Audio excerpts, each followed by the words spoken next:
Hello दोस्तों। आज की इस रोमांचक कहानी में आपका स्वागत है।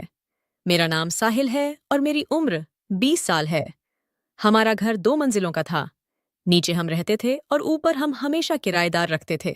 पिछले कुछ महीनों से मेरी बहन की शादी की तैयारियां चल रही थीं, इसलिए ऊपर का कमरा खाली किया गया था। कुछ ही दिनों में दीदी की शादी हो गई और वो अपने ससुराल चली गई। शादी का समारोह पूरा हुए 2 महीने हो चुके थे, इसलिए मेरी माँ ने उस कमरे को फिर से किराए पर देने का फैसला किया। रोज कई लोग उस कमरे को देखने आ रहे थे, लेकिन मेरी माँ ने फैसला किया था कि वो कमरा केवल एक परिवार को ही देंगी, क्योंकि कॉलेज के छात्रों को कमरा देने पर वो बहुत शोर करते हैं और समय पर किराया भी नहीं देते हैं। कुछ दिनों बाद एक फैमिली किराएदार के रूप में हमारे घर आई। वो परिवार बहुत सीधा साधा और शिष्टता से भरपूर था। उसमें माँ बाप और सीमा नाम की उनकी बेटी थी। सीमा की उम्र थोड़ी ज्यादा थी, लेकिन वो बहुत ही होशियार और गुणवान थी।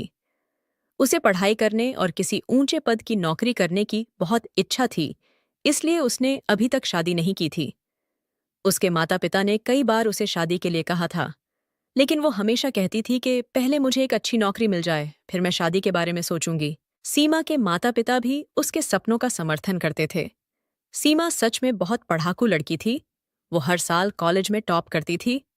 सीमा अपनी पढ़ाई में इतनी मग्न रहती थी कि कभी-कभी तो मुझे भी उस पर बहुत गर्व होता था। दूसरी तरफ मैं भी पिछले 1-2 साल से परीक्षाओं की तैयारी कर रहा था। मेरा ग्रेजुएशन पूरा हो चुका था, लेकिन कुछ तकनीकी समस्याओं, खासकर इंग्लिश की वजह से मुझे पढ़ाई में बहुत दिक्कत आ रही थी। एक शाम की बात है, मैं और मेरी माँ घर में बैठकर टीवी देख रहे थे। तभी सीमा हमारे घर आई। वो पिछले महीने का किराया देने आई थी। उसने मेरी माँ के हाथों में किराया पकड़ाया और जाने लगी। तभी मेरी माँ ने उससे पूछा कि सीमा, तुम्हारी पढ़ाई कैसी चल रही है? सीमा हंसते हुए बोली, हाँ आंटी, बहुत अच्छी चल रही है। उसकी बात सुनकर मेरी माँ को अचानक से एक आइडिया आया। वो बोली, सीमा, हमारा साहिल भी परीक्षाओं की तैयारी कर रहा है, लेकिन उसे अंग्रेजी में थोड़ी मदद की जरूरत है। अगर तुम उसे पढ़ाओगी तो उसे बहुत फायदा होगा। सीमा बोली कि मुझे साहिल की मदद करने में कोई दिक्कत नहीं होगी और उसे पढ़ाते समय मेरा भी अभ्यास हो जाएगा। मेरी माँ ने तुरंत तय किया कि कल से साहिल तुम्हारे पास आ जाएगा और तुम उसे पढ़ा देना। सीमा बोली कि ठीक है आंटी, और वैसे भी मैं दिन भर अकेले पढ़ाई करती रहती हूँ। अगर साहिल भी मेरे साथ पढ़ाई करेगा तो इसमें हम दोनों का फायदा होगा। फिर दूसरे दिन तय समय के अनुसार मैं सीमा के पास कुछ किताबें लेकर गया। वो कमरे में बैठकर पढ़ाई कर रही थी। उसका दरवाजा थोड़ा सा खुला था, इसलिए मैंने हल्के से दरवाजे पर दस्तक दी। उसका ध्यान मेरी ओर गया। वो तुरंत उठी और हंसते हुए बोली, के आओ साहिल, मैं तुम्हारा ही इंतजार कर रही थी। उसने मुझे बैठने के लिए कुर्सी दी। वो बोली कि क्या मैं पूछ सकती हूँ कि तुम कब से तैयारी कर रहे हो? मैंने बताया, मैं पिछले 1 साल से कुछ किताबें पढ़ रहा हूँ। इस पर वो हंसते हुए बोली कि अच्छा ठीक है, लेकिन मुझे तुम पर काफी मेहनत करनी पड़ेगी। सीमा सच में बहुत होशियार थी। वो अलग अलग विषयों पर मुझे भरपूर जानकारी देती थी। उसके बोलने और समझाने के अंदाज से मुझे उसके ज्ञान का पता चल जाता था। एक दिन मैंने उससे कहा कि सीमा, मुझे तो इन सब बातों की बहुत कम जानकारी है। वो बोली कि तुम चिंता मत करो, मैं धीरे धीरे तुम्हें सब कुछ सिखा दूंगी और फिर तुम भी आत्मविश्वास के साथ पढ़ाई करोगे। सीमा घर पर अकेली रहती थी क्योंकि उसके माँ बाप दोनों नौकरी के लिए सुबह ही बाहर चले जाते थे और शाम को वापस घर लौटते थे। मुझे सुबह, दोपहर, शाम या जब भी समय मिलता था, मैं उसके घर पढ़ाई करने चला जाता था। अब हमारे बीच काफी अच्छी दोस्ती हो गई थी। सीमा बहुत खूबसूरत थी। उसके काले लंबे बाल, पतली कमर और चांदी सा चमकता रंग उसे और भी खूबसूरत बना देते थे। गले के नीचे से वो इतनी आकर्षक थी कि कोई भी उसे देखकर मोहित हो जाए। वो हमेशा पंजाबी सूट पहनती थी और दुपट्टे के इस्तेमाल से उसकी सुंदरता और भी निखर कर सामने आती थी। कुछ महीनों बाद बैंक में एक अच्छे पद की नौकरी के लिए वैकेंसी निकली थी, इसलिए हम दोनों उस परीक्षा की तैयारी करने में लग गए थे। मुझे बैंकिंग के क्षेत्र की नौकरियां ज्यादा पसंद हैं, इसलिए मैं इस मौके का फायदा उठाना चाहता था। एक दिन कुछ काम के चलते मुझे उसके घर पढ़ाई के लिए जाने में देर हो गई। करीब 2 बजे जब मैं ऊपर गया तो मैंने देखा कि उसका दरवाजा खुला था। मैंने दरवाजा खोलकर देखा तो वो झाड़ू लगा रही थी। वो झाड़ू लगाने में इतनी व्यस्त थी कि उसे मेरे आने का पता ही नहीं चला। वो झाड़ू लगाते समय नीचे झुकी हुई थी और उसने अपने कंधे पर दुपट्टा नहीं लिया हुआ था। हालांकि मैं देखना तो नहीं चाहता था, लेकिन अचानक से मेरा ध्यान उसकी सुंदरता पर चला गया। उसे देखकर मैं कुछ पलों के लिए स्थिर हो गया। उस पल मुझे समझ में आया कि मुझे अपना ध्यान कहीं और नहीं लगाना है। मैंने तुरंत खुद को संभाला और उसे आवाज दी कि सीमा, मैं आ गया। उसके बाद उसका ध्यान मेरी तरफ गया। वो मेरी तरफ देखकर बोली कि अरे, आज तो तुम काफी देर से आए हो। मैंने हंसते हुए पूछा कि तुम दोपहर में झाड़ू क्यों लगा रही हो? वो बोली कि कुछ नहीं, बस थोड़ी सी गंदगी हो गई थी। लेकिन शायद तभी उसे याद आया कि उसने दुपट्टा नहीं लिया हुआ है। वो तुरंत झाड़ू वहीं रखकर पीछे वाले कमरे में भाग गई और कुछ ही पलों में वो दुपट्टा लेकर बाहर आई। मुझे उस पल थोड़ी शर्मिंदगी महसूस हुई। मैं अंदर गया और कुर्सी पर बैठ गया। वो भी मेरे सामने आकर बैठ गई और फिर हम दोनों पढ़ाई करने लगे। हमने अपनी किताबों में ध्यान लगाकर पढ़ना शुरू किया। दोपहर में हम जब भी पढ़ाई करते थे, वो हमेशा कुछ नाश्ता बनाती थी और मुझे भी खिलाती थी। आज भी वो खाने के लिए पकौड़ियाँ लेकर आई थी। 5 बजे की तरफ वो बोली कि मुझे बाजार से कुछ सामान लाना है, लेकिन बहुत आलस आ रहा है। मैंने उसे चिढ़ाते हुए कहा कि मुझे बता दो क्या क्या लाना है, मैं ले आऊंगा। वो बोली कि नहीं, तुम नहीं ला सकते। फिर मैंने थोड़ा मजाक करते हुए कहा कि अरे, ऐसा क्या है जो मैं नहीं ला सकता? वो हंसते हुए बोली कि तुम रहने दो, मैं ही चली जाऊंगी। मैंने कहा कि अच्छा ठीक है, अगर तुम्हें आलस आ रहा है तो मैं तुम्हें गाड़ी से लेकर चलूंगा। तुम जल्दी से अपना सामान ले लेना और जल्दी से वापस घर लौट आएंगे। मेरी बात सुनकर वो थोड़ा सोचने लगी और बोली कि चलो फिर ठीक है। शाम को 6 बजे मैंने अपनी बाइक निकाली और नीचे इंतजार करने लगा। थोड़ी देर में सीमा नीचे उतर कर आई। उसने चटक लाल रंग का एक पंजाबी सूट पहना हुआ था। मेरी नजर एक बार उस पर गई और टिकी ही रह गई। मैंने खुद को संभाला और गाड़ी चालू की। वो बैठने वाली ही थी, तभी मैंने उससे कहा कि सीमा, अपना दुपट्टा संभाल के रखना। उसने अपना दुपट्टा ठीक किया और दोनों पैरों को इधर उधर करके बाइक पर बैठ गईं। उसने हम दोनों के बीच में थोड़ा सा फासला रखा हुआ था। हमारे गांव के रास्तों पर बहुत गड्ढे हैं और मेरी बाइक भी पुरानी थी, इसलिए हमें बहुत झटके लग रहे थे। झटकों की वजह से कुछ ही देर में सीमा ने अपना कोमल हाथ मेरे कंधे पर रख दिया। उसके स्पर्श से मुझे बहुत अच्छा लगा, लेकिन मैंने अपना पूरा ध्यान बाइक चलाने पर केंद्रित रखा। हम बाजार पहुंचे और उसने जल्दी से अपना सामान खरीदना शुरू कर दिया। हमें वहां ज्यादा समय नहीं लगा और सामान खरीदने के बाद हम दोनों वापस घर लौटने लगे। लौटते समय भी वो पिछली सीट पर बच्चों की तरह बैठी हुई थी, लेकिन अब हमारे बीच में दूरी थोड़ी कम हो गई थी। वो मुझसे इतना सट के बैठी हुई थी कि उसके शरीर का संपर्क मुझे अपनी पीठ पर महसूस हो रहा था। उसने अभी भी अपना हाथ मेरे कंधे पर रखा हुआ था, जिससे मेरे मन में अनगिनत विचार आने लगे थे।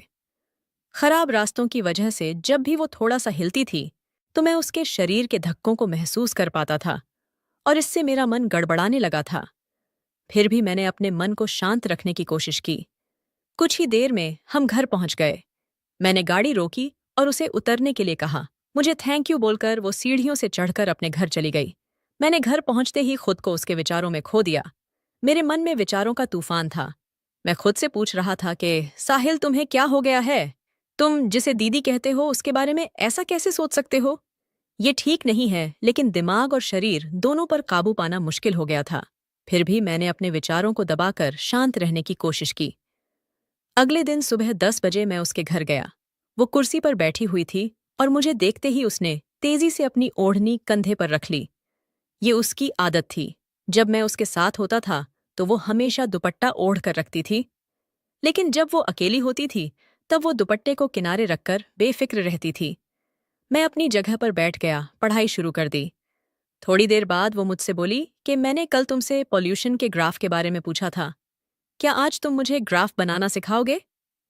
मैंने कहा हाँ, तुम उसकी चिंता मत करो, मैं तुम्हें अच्छे से सिखा दूंगा। मैं अपनी जगह से उठा और उसके पलंग के पास जाकर बैठ गया। वो ग्राफ बनाने की कोशिश कर रही थी, लेकिन बार बार गलतियां कर रही थी। मैंने कहा ये ऐसा नहीं है, पेंसिल इधर लाओ, मैं बनाकर दिखाता हूँ। मैंने उसकी पेंसिल लेकर अपनी किताब पर ग्राफ बनाकर दिखाया। वो हैरान होकर बोली कि साहिल, तुमने तो बहुत अच्छे से बनाया है। मैंने कई बार कोशिश की, लेकिन मुझे नहीं बना। मैं हंसते हुए बोला कि मैंने तुमसे कहा था ना कि थोड़ा अभ्यास करोगी तो तुम भी कर पाओगी।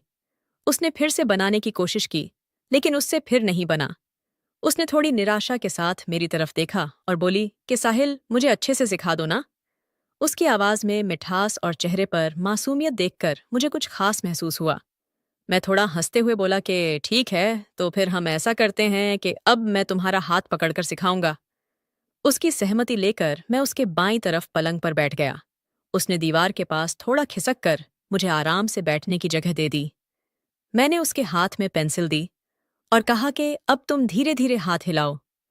उसने अपने हाथ को सही स्थिति में रखा और मैंने उसके हाथ को हल्का सा सहारा देकर पेंसिल चलाना शुरू किया। जैसे जैसे मैं उसका हाथ चल रहा था, मेरी कोहनी उसके गले के नीचे वाले हिस्से को छू रही थी। मैंने कोशिश की कि ऐसा ना हो, लेकिन इसे टालना मुश्किल था। इस सब के बावजूद भी उसने मुझसे कुछ नहीं कहा, लेकिन उसके स्पर्श का मेरे मन पर गहरा असर हो रहा था। मैंने कहा कि अगर हाथ खुला छोड़ दिया जाए तो आसान हो जाएगा। तभी पेंसिल का नोक टूट गया। मैंने उसके हाथ से अपना हाथ हटाया और कहा कि थोड़ा रुको, मैं किचन से पानी पीकर आता हूं। मैंने किचन में जाकर ठंडा पानी पिया, लेकिन पानी पीने के बाद भी मेरे दिल की धड़कन शांत नहीं हुई। उसके हर कदम और हर हरकत का ख्याल मेरे मन में था। तभी कमरे से आवाज आई कि साहिल, जल्दी से आओ, इतना समय क्यों लगा रहे हो? ये सुनकर मैं फिर से उसके पास गया। उसने एक नई पेंसिल ले ली और उसे अच्छी तरह से धारदार बना लिया। मैंने फिर से उसके हाथ पर अपना हाथ रखा और ग्राफ बनाने लगा। वो चुप थी, लेकिन उसकी सांसों की आवाज साफ सुनाई दे रही थी। मैंने धीरे से उसके चेहरे की तरफ देखा तो मैंने देखा कि उसने अपनी आंखें बंद कर रखी थीं। मैंने उससे पूछा कि क्या हो गया? तुमने अपनी आंखें क्यों बंद कर रखी है? तुम्हें नींद आ रही है क्या? उसने चौंक कर आंखें खोलते हुए कहा कि सॉरी साहिल, मेरा ध्यान कहीं और चला गया था। मैंने फिर से उसके हाथ को पकड़ा, लेकिन इस बार मेरा मन और भी अलग दिशा में भाग रहा था। मेरी उंगलियों ने उसकी उंगलियों को हल्का सा छू लिया और अनजाने में मैंने अपनी उंगलियां उसके बीच में गुंथा दी। उसने कुछ नहीं कहा, लेकिन उसके चेहरे पर जो भाव थे उससे लग रहा था कि उसे ये अनुभव अच्छा लग रहा है। उसकी सांसों की गति तेज हो गई और उसका हल्का सा थरथराना मुझे साफ दिखाई दे रहा था। मैंने अब अपनी उंगलियों को घुमाना शुरू कर दिया था। उसकी आंखों में हल्की सी घबराहट और अनजान आकर्षण दिख रहा था। वो धीमी आवाज में बोली, साहिल प्लीज, ऐसा मत करो। उसके शब्दों में थोड़ी उलझन थी, लेकिन उसकी आंखों में एक अलग सी भावना थी। तभी उसने मुझे अपने और करीब खींच लिया। उसकी इस हरकत से मैं थोड़ा परेशान हो गया था, लेकिन उसकी आंखों में जो भावना थी उसने मुझे न रुकने पर मजबूर कर दिया। उस पल हम दोनों एक दूसरे में ऐसे खो गए थे जैसे सारा अतीत पीछे छूट गया हो और हम केवल उसी पल में जी रहे हों। तभी मेरी नज़र खिड़की की खुली छत पर पड़ी। मैंने धीरे से उससे कहा कि खिड़की खुली है, पहले इसे बंद कर लो। वो थोड़ा मुस्कुराते हुए बोली कि तुम्हें अभी भी खिड़की ही दिखाई दे रही है। उसकी आंखों में मुझे प्रेम दिख रहा था। बाहर तेजी से हवा बह रही थी, लेकिन उस कमरे में हमारे बीच भावनाओं का तूफान चल रहा था। कुछ समय बाद जब मैं होश में आया तो मुझे बहुत शर्म आने लगी थी। जो कुछ हुआ था उसने मेरा मन उलझा दिया था। सीमा चुपचाप वहां से उठी और रसोई में भाग गई। उसके हाव भाव से लग रहा था कि वो भी थोड़ी गड़बड़ में थी। मैं कुछ पल वहीं खड़ा रहा। मैंने खुद को संयमित करने की बहुत कोशिश की और बिना कुछ कहे अपनी किताब वहीं छोड़कर घर की तरफ भाग गया। जब मैं घर पहुंचा तो माँ बाथरूम में कपड़े धो रही थी। नल का पानी पूरे घर में गूंज रहा था। मैं सीधे बेडरूम में गया। पलंग पर लेटते ही छत पर लगे घूमते पंखे को देखने लगा। पंखा जैसे गोल गोल घूम रहा था, वैसे ही मेरे विचार भी घूम रहे थे। मैंने अनजाने में अपनी आंखें बंद कर दीं और थोड़ी देर में मुझे नींद आ गई। कुछ घंटे बाद जब मैं जागा तो बाहर अंधेरा हो चुका था। मेरे मन में फिर से सीमा के ख्याल आने लगे थे। उसे क्या महसूस हुआ होगा? क्या उसे बुरा लगा होगा? मैं हर चीज का दोष अपने ऊपर डाल रहा था। उसका मासूम चेहरा और शांत भाव बार बार मेरे मन में आने लगे थे। तभी मेरी माँ की आवाज आई, बेटा और कितनी देर सोएगा? शाम हो गई है। मैं अचानक खड़बड़ाकर उठा और अगले कमरे में आ गया। माँ बोली कि क्या हो गया? तुम इतनी देर से क्यों सो रहे हो? कल रात में नींद नहीं आई थी क्या? मैंने जानबूझकर मुस्कुराते हुए कहा कि हाँ माँ, कल रात अच्छे से नींद नहीं आई थी, इसलिए मैंने दिन में अच्छी नींद ले ली। अगले 2 दिन मैं सीमा के घर नहीं गया और उसने भी मुझे नहीं बुलाया। पहले मैं जब भी उसके घर नहीं जाता था तो वो हमेशा मुझे बुला लेती थी, लेकिन इस बार वो चुप थी। ये सब मुझे बहुत खटक रहा था। मैं अपना ज्यादातर समय घर में ही बिता रहा था। माँ ने एक बार पूछा कि क्या हुआ, 2 दिनों से तुम पढ़ाई करने के लिए सीमा के पास नहीं जा रहे हो। मैंने बस किसी बहाने से उन्हें शांत किया। तीसरे दिन सुबह मैं बगीचे में पेड़ पौधों को पानी दे रहा था। तभी अनजाने में मेरी नजर ऊपर वाले माले पर पड़ गई। सीमा वहीं खड़ी थी और उसकी भी नजर मुझ पर थी, लेकिन मेरे देखते ही उसने तुरंत अपनी नजरें चुरा लीं। थोड़ी देर बाद मैंने फिर से देखा। वो अभी वहीं खड़ी थी, लेकिन इस बार उसकी नजर मुझ पर नहीं थी। तभी मेरी माँ बाहर निकल आईं और उनकी नजर सीमा पर पड़ गई। वो सीमा से बोलीं कि क्या बात है सीमा, 2 दिन से पढ़ाई बंद है? ऐसा लगता है कि कोई समस्या है। सीमा झिझकते हुए बोली, नहीं आंटी, परीक्षा नजदीक है इसलिए पढ़ाई कर रही हूँ, और साहिल कहता है कि उसका सिर दर्द कर रहा है इसलिए वो नहीं आया। माँ ने मेरी तरफ मुड़कर पूछा, क्या हुआ है तुझे? तुमने मुझे कुछ क्यों नहीं बताया? मैंने जल्दी से जवाब दिया, हाँ माँ, थोड़ा सिर दर्द कर रहा था लेकिन अब ठीक है। फिर मैंने सीमा की तरफ देखा और कहा, आज मैं पढ़ाई के लिए आऊंगा। उसने धीरे से कहा, ठीक है। थोड़ी देर बाद मैंने अपनी किताबें लेने के लिए बैग खोला तो मुझे ध्यान आया कि मेरी किताबें तो सीमा के पास ही रह गई थीं। इसलिए मैंने जानबूझकर एक ऐसी किताब उठाई जो ज्यादा काम की नहीं थी, उसे हाथ में लिया और सीमा के घर जाने के लिए सीढ़ियां चढ़ने लगा। सीमा हमेशा की तरह अपने कंधे पर किताब रखकर पढ़ रही थी। मैंने उससे कोई बात नहीं की और सीधा कुर्सी पर बैठकर किताब खोल ली, पर काफी ध्यान लगाने के बाद भी मेरा पढ़ाई में ध्यान नहीं लग रहा था। कुछ समय बाद मेरी सहनशक्ति का बांध टूट गया। मैं सीमा की तरफ देखते हुए बोला कि सीमा, लेकिन इतना कहकर मैं रुक गया। वो अभी भी अपनी पढ़ाई में मगन थी। मैंने फिर से उसका नाम लिया तो वो बोली, हाँ बोलो साहिल, क्या बात है?